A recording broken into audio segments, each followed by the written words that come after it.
Hey, how's it going? Welcome to Newsac, Wednesday, 1st September 2021. Front of papers. First up, New York Times, picture from New Orleans. There's absolutely no power left. 700,000 people have no water. Over on the right, Afghanistan. Down here, mad fires in Lake Tahoe. They've jumped across a granite ridge and are now threatening a lot of hotels and houses on the south of the lake.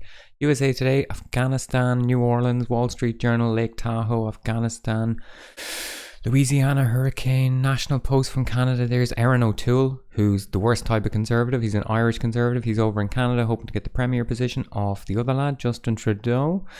Then there's something about chocolate. Grandma, this is the official paper of the Central Committee of the Communist Party of Cuba. We got Paralympics. Over here it says they've repaired 90% of the electric service after Hurricane Ida went through there a couple of days ago.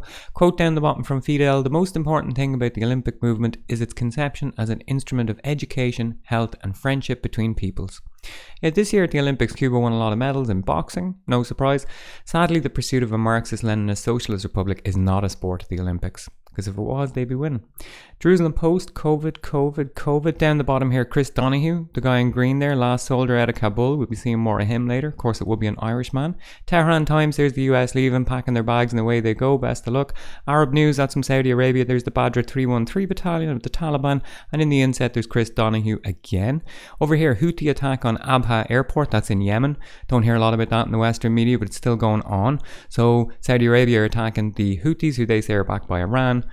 And they've been bombing some stuff over there. Down here, Lebanon faces exodus of its brightest and best talent. So Lebanon in the midst of a massive crisis at the moment. Inflation, social problems. There's 1 million refugees there. So a lot of people going to try and get out, obviously. Daily Sabha from Turkey. Education suffers as the war in Yemen deepens. Assad regime resumes attacks. That's southwest Syria. They bombed a mosque. There's Chris Donahue on the front as well. Last soldier out of Iraq. Muscat Daily, that's from Oman. Paralympics underneath that. COVID, people coming from Iran and Iraq have to quarantine. Fiji Times, story about a woman living in a van. Underneath that, media's role. The media's role is to inform, critique, analyse and stimulate debate that is vital to the democratic process. Incorrect. That is what deluded journalists tell themselves. The role of the media is to sell ads, like this one down the bottom. I don't even know what it's for. Happy Lychee Day.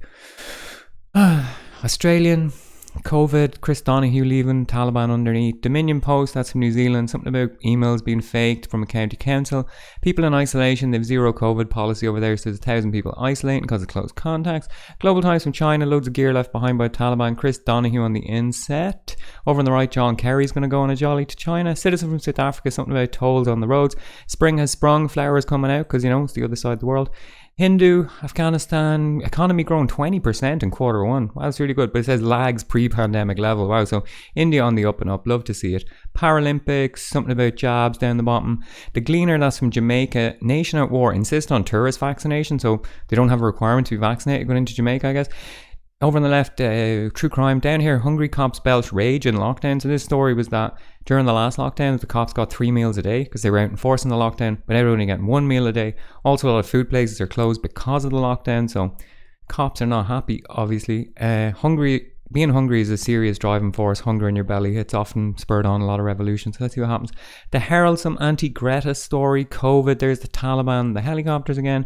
Irish Examiner, some girls out dancing. There's going to be the Day of Hope, yes, so Ireland's Freedom Days, October 22nd, all the restrictions will be lifted, apparently. Down here, the HSE, has the Health Service Executive of Ireland, are owed €35 million for a refund on Chinese ventilators that never showed up.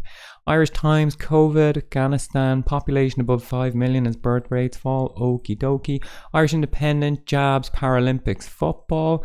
The Herald, the women mini marathon coming up. Simply the Boost, that's a booster jab. Irish Daily Mail, economy back in business, that's the restrictions lift in Kabul. Irish Sun, same fabricated story with these two media lads. Football, something down the bottom, true crime. Belfast Telegraph, All Ireland policing is the real goal. Some bill or recommendation has been brought forward by this guy on the right, who took this mad picture on Christmas Day with the PSNI, the Police Service Northern Ireland, with all their crazy guns.